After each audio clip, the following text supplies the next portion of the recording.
Okay. How are you girls today? I'm fine. Did you have a good day at school? Yeah. Is there much COVID in your school? Yes. Yes. Yeah. Can you still go to class?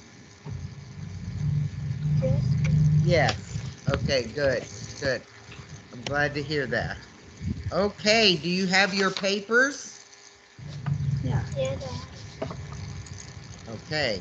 I will read the question and then Bautron, you read your answer, and Khanh, you read your answer next, okay? Okay. Chapter 11, literal question number 1. What was in the casket and why was it there? There were blankets and jackets because there isn't anyone there. In the cases were blankets and jackets. Peter was there to help Shirley's family's escape. Okay, and the reason the blankets and the jackets were there is because they were going to Sweden and it's very cold and they had not been able to pack their clothes and bring their warm clothes. So there was warm clothes for them. Okay, number 2. Where were the Rosens and the other strangers going? They are going to Sweden to escape the Nazis. Yes. They were going to Sweden to escape the Nazi. Okay. Nazis. Inferential questions. Number 1. What did Peter give the baby and why? Here is the baby so he can fly and the soldiers can get them. Right. Peter gave the baby a drug to make it sleep. They can take a chance that it will cry and give away their escape. Right. Okay, number 2. What was the purpose of Aunt Berta's funeral? The purpose of great Aunt Birte is to sneak the Rosen and the other children clothes and blankets so they can go to Sweden. The purpose of Aunt Bert's funeral is to sneak the Rosens and the other Jews cloth and blankets so they can go to Sweden. Yes. Okay, opinion questions. Number 1, why didn't Mr. Rosen ask what was in the package that Peter gave him to take to Uncle Henrik? Because if Mr. Rosen knew, he might be scared, so it was safer for Mr. Rosen not to know. Rosen does not know what is in the package and does not ask because it is safer not to know. Peter lived with everyone except the Rosens, telling Mrs. Johansen to follow in 20 minutes. Okay. What is in that package? I think it is something very important. A handkerchief is in the package. Okay, you think, and there might be some important papers. Yeah, okay. Now, the chapter 12, where was Mama? Literal questions. Number 1, what promise did Ellen make to Annemarie? It was and I will come back one day. Ellen promised Emily that she would come back. Okay. Number 2, what advice on walking the trail did Mrs. Johansen give the Rosens? She told them to watch for a tree root on the trail.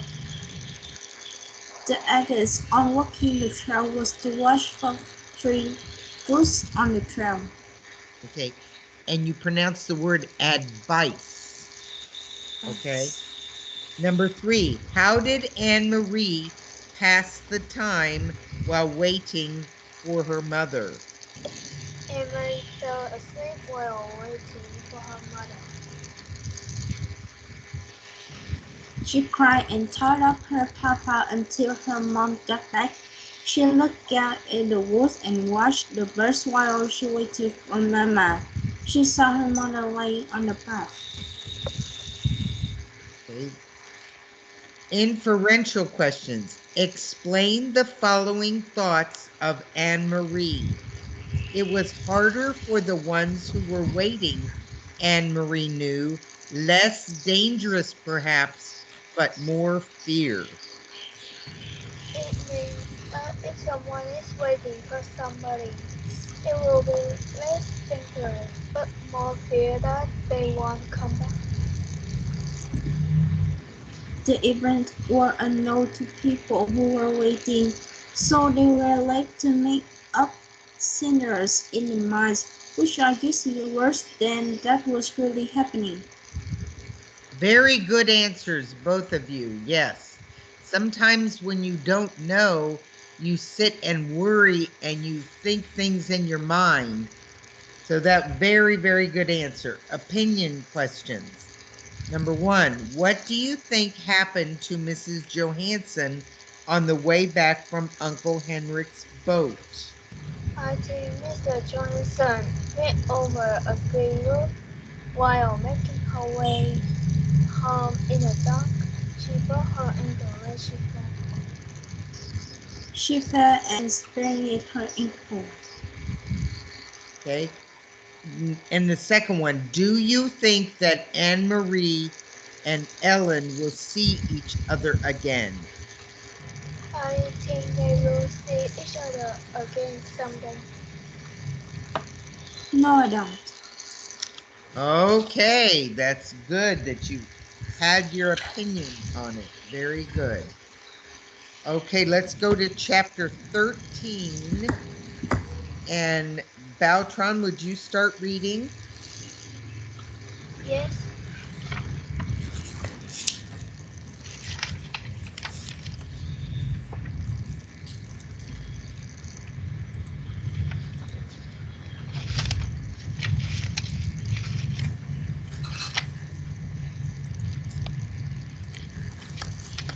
run as fast as you can, still moving quietly, so as not to wake her sister. Annemarie sped down the stairs and through the kitchen door.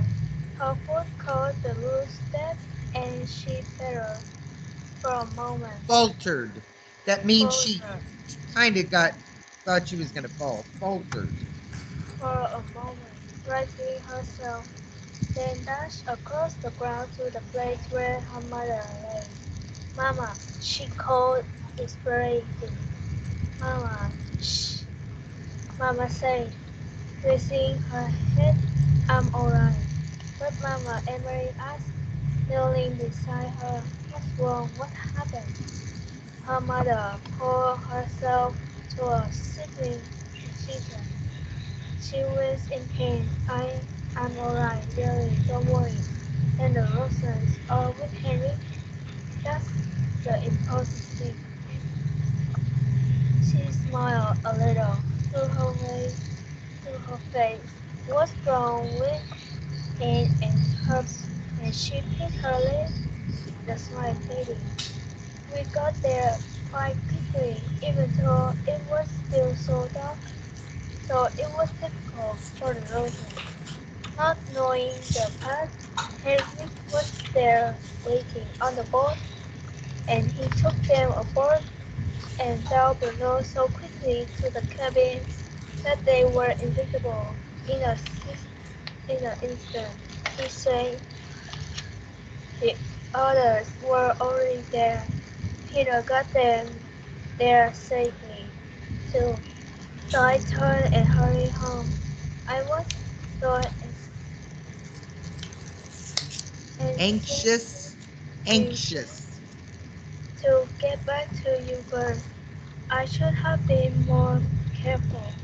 Talking softly, she brushed some grass and dirt from her hand. Can you believe it?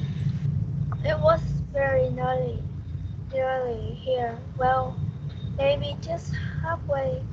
When I tripped over a root and went sprawling, Mama sighed, so clumsy. She said, as if she were scolding herself. I'm afraid my ankle is broken. Annemarie, Annemarie, thank goodness, it is nothing worse. An ankle mends, and I am home. And the Rosens are with Henrik. You should have seen me, Annemarie, she said, shaking her head with a wry look. You're proper, Mama, growing inch by inch. I probably look like a drunkard. She reached for Annmarie's arm. Here, let me lean on you. I think if you support me on this side, I can make my way up to the house. Goodness, what a clumsy fool I am. Here, let me put my arm over your shoulder. You're such a good, strong, brave girl. Now, very slowly there.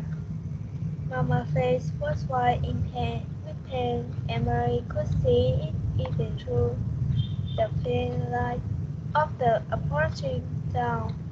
She hobbled, leaning heavily on her daughter, pausing again and again toward the house.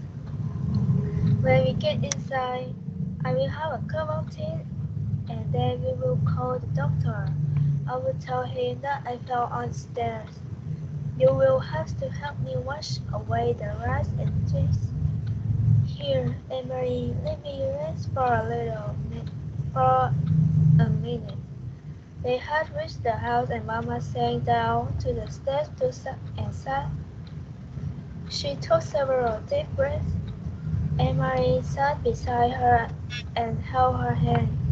Mama, I was so worried when you didn't come back. Mama, Okay, you want to stop there, Khanh Tran? You want to read now?